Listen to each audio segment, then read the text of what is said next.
TaxAct knows filing taxes can be confusing, so we have live experts on hand who can help answer any questions you may have. Questions like, can I claim my SUV as my home office if I answer work emails in my car? If I adopted 12 dogs this year, can I list them as dependents? And, am I doing this right, or am I doing this very, very wrong? Our experts have the answers to those questions and many others.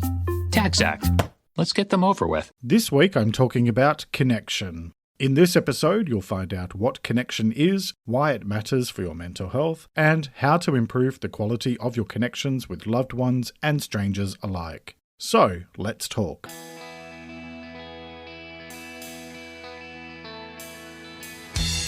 This is Let's Talk About Mental Health, a weekly podcast full of simple ideas for better mental health.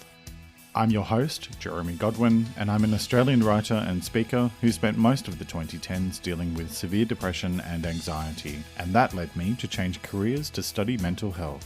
In this show, I use my knowledge of psychology, sociology, and counselling, combined with my personal experiences of dealing with mental illness, to bring you a show full of ways to improve your mental well-being, one step at a time.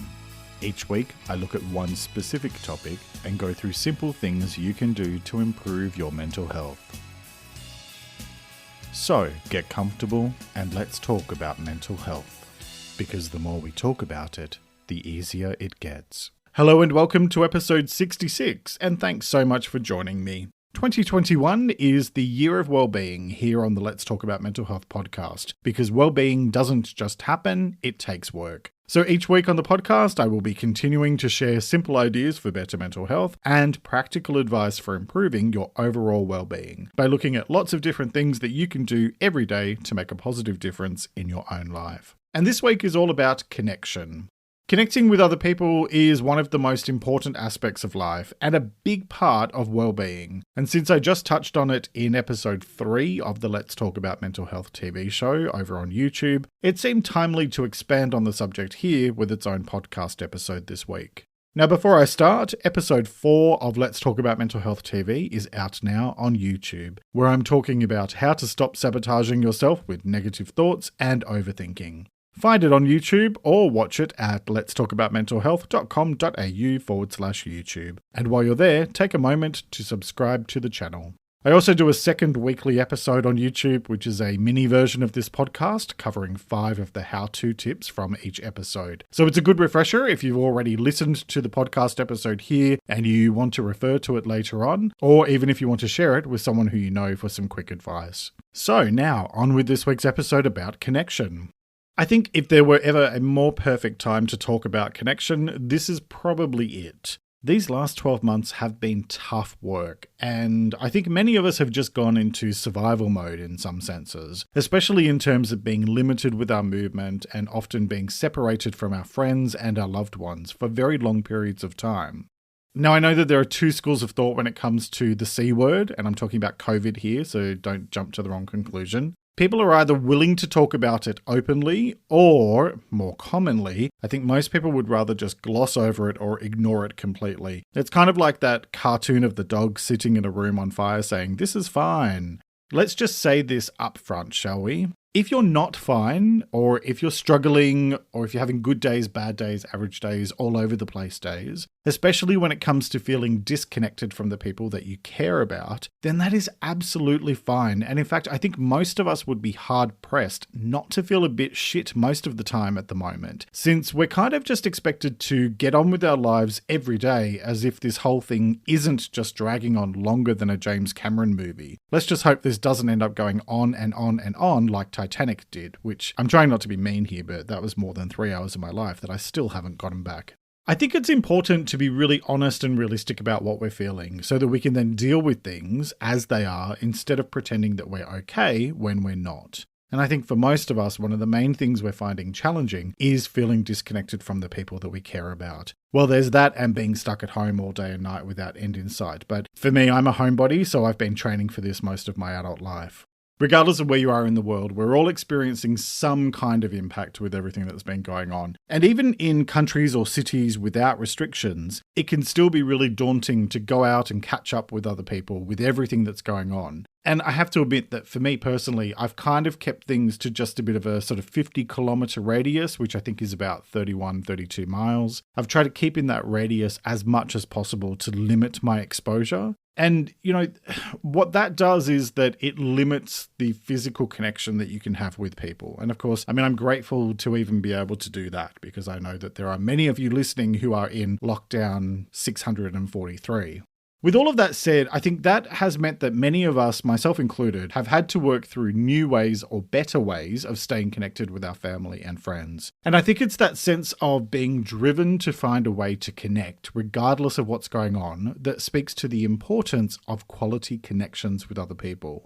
We human beings are social creatures, and there is something truly wonderful about spending time with someone who we care about, whether that's in person or on a video call or whatever. So, what is connection? So when I talk about connection, I'm referring to your relationships with other people, your family, your partner if you're attached, friends, acquaintances, neighbours, work colleagues, the list goes on. In the context of well-being and psychology, the word connection is often used to describe our bonds and attachments with people in our lives. And it's about how we feel linked with other people in terms of things like our values, beliefs, goals, desires, and shared causes, amongst other things. I think it's this very human sort of idea. It's a bit intangible in terms of how it happens or why, and yet we all know what it feels like because it's one of the most fundamental aspects of life for most of us.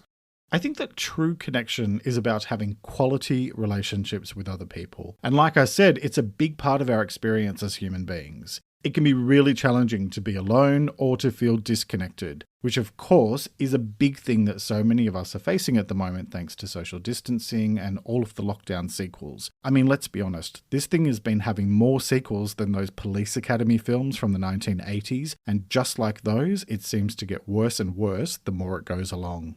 Let me just say here, though, that you don't need to be physically with people to be connected. Zoom will do just nicely, thank you very much. You can't replace in-person contact, but it's not like Zoom or any other kind of video conferencing doesn't help to actually have a good connection. Because the thing is that it's about the quality of your connection, not the quantity or the format. And I'll come back to that shortly.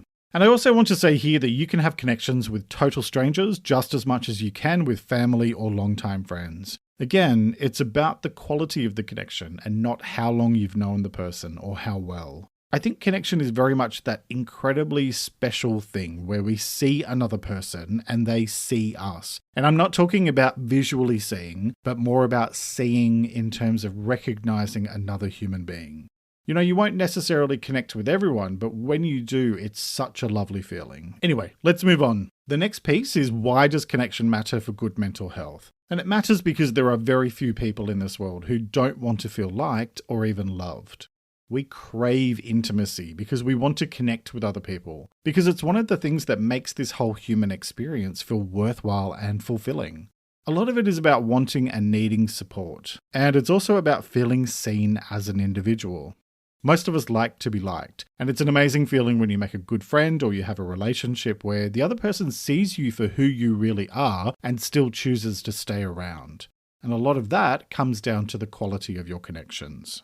Let me quote from Beyond Blue, an Australian mental health organisation, and I think I've used this quote or part of it in a previous episode, but it's a good one, so I'm sharing it again here anyway.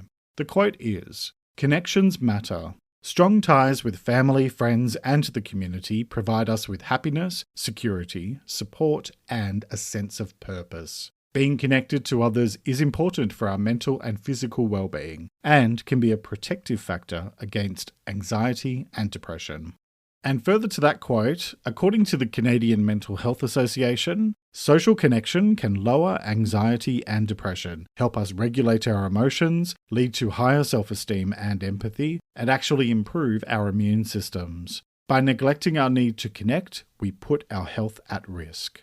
And you can find the links for both of those sources in the transcript, which is available at letstalkaboutmentalhealth.com.au/episodes. By the way, and just quickly, did you know that if you sign up to my free mailing list at the website, you actually get the full transcript for every episode sent to your inbox each week for free? Plus, I don't spam you because spam is gross, and I'm talking about both the mystery meat in a can as well as those ridiculous emails you get from people 42 times a week when you sign up to their mailing list. With me, you get one email a week with the audio link and full episode transcript. Plus, on the very odd occasion, I'll let you know about new things that are happening here in Let's Talk About Mental Health world, but it's pretty rare. So I'd love it if you sign up at letstalkaboutmentalhealth.com.au. Anyway, moving on. How do you establish and maintain quality connections? Well, let's get into the how-to part of this week's episode.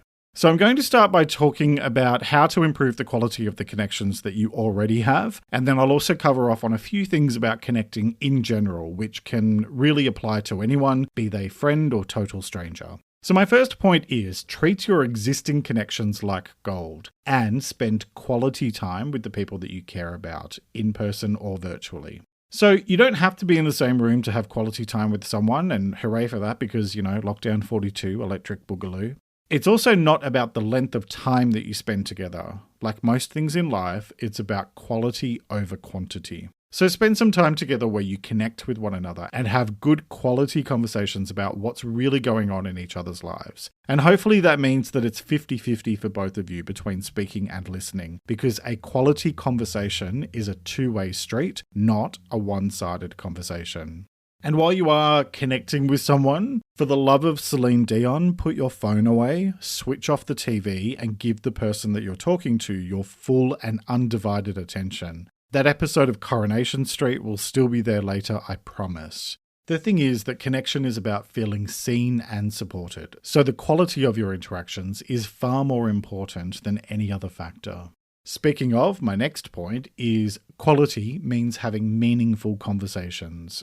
Have you ever drifted apart from someone because the connection slowly faded over time and you talked about the stuff that mattered less and less? Well, that's because our more intimate connections require us to reveal more of ourselves than just how the weather's going or what we're watching on TV.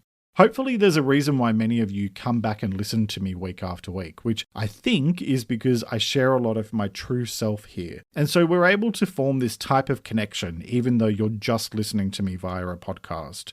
Because when we share more of ourselves, it can be a very vulnerable thing to do, but it also helps other people to see who we truly are. And although you won't be for everybody, and that's totally fine, there will definitely be people who are drawn to you and who form connections with you, regardless of the nature of your relationship. All of that starts and ends with conversations that actually mean something and which aren't just small talk. So consider who matters most to you and how you have those meaningful discussions. And by the way, not every conversation has to be a therapy session, but instead it's about being authentic. And that's something I covered in episode 55. So check that out for more on the subject.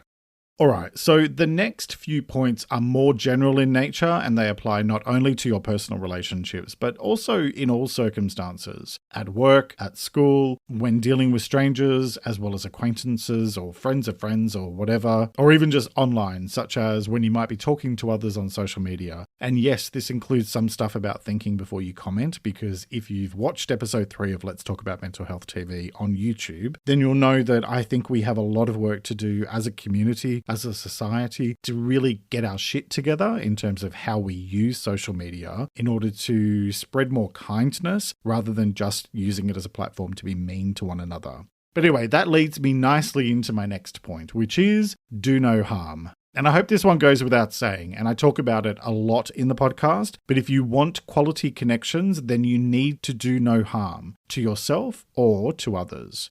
And you are 100% responsible for what you put out into the world.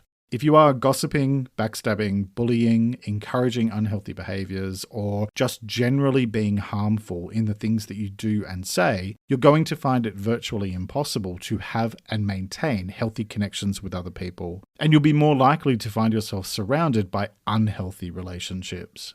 It's that old saying, you cannot change the people around you, but you can change the people around you. So choose to do no harm and also choose relationships that are healthy rather than unhealthy ones.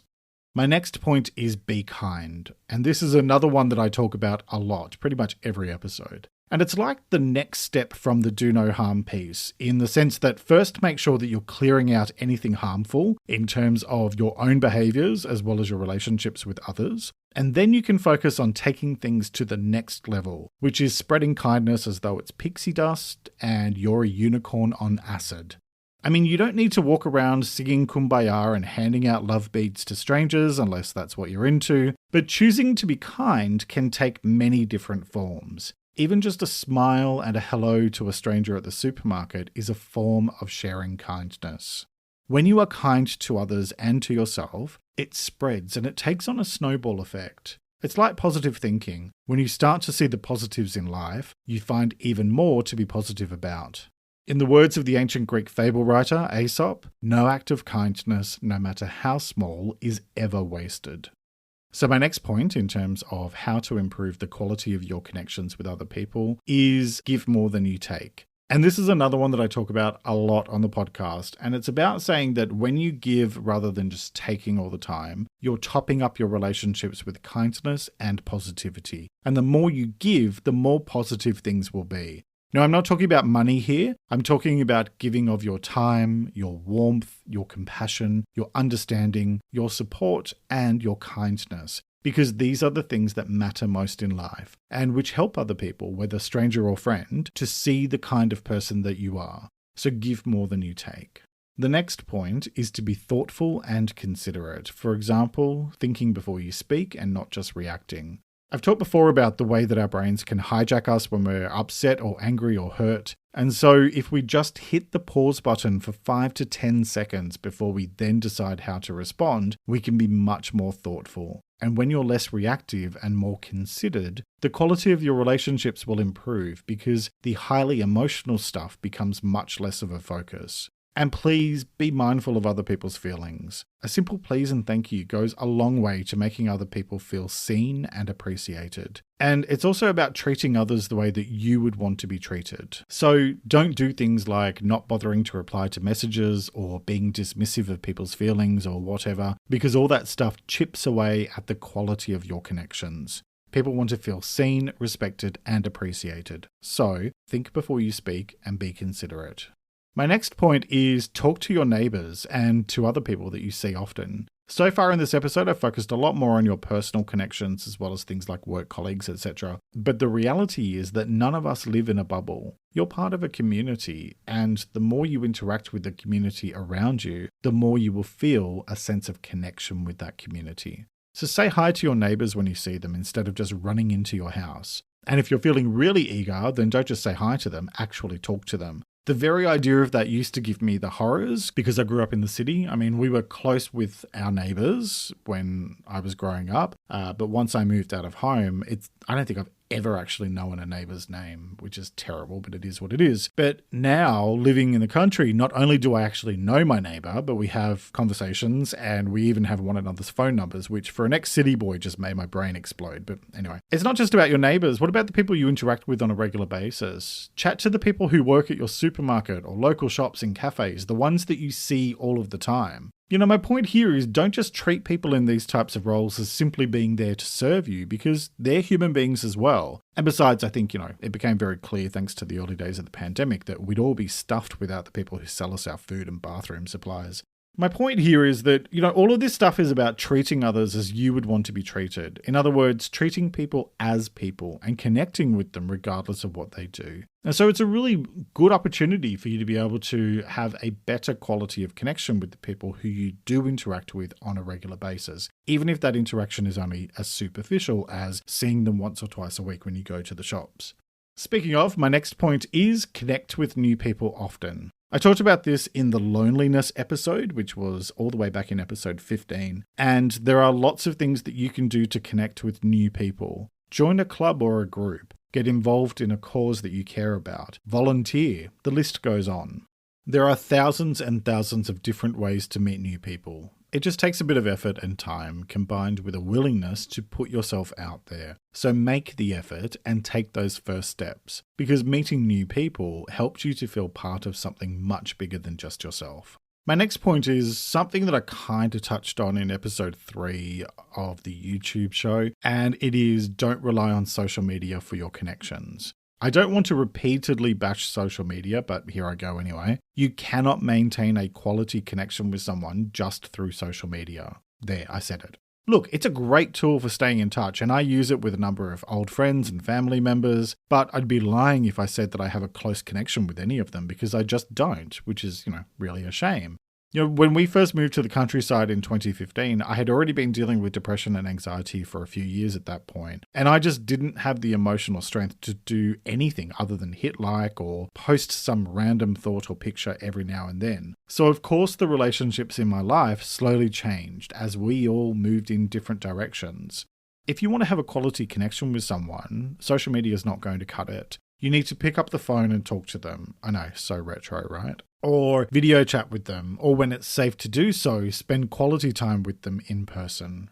Whatever you do, don't think that hitting like on their latest post or commenting on their Instagram story is going to do anything other than maintain a more superficial level of connection than if you were to invest quality time in the relationship, because you get back what you put into your relationships. Leading on from that, my final point is if your connection with someone has faded, it may be possible to re-establish it. However, it will take work, and even then, it still may not work. So my point here is that what you put into your relationships is what you'll get out of them, like I said before. So if a connection has faded, you can absolutely make the effort to re-establish it, and it does take effort. However, I think it's also important to acknowledge that sometimes we just grow apart, and that's okay.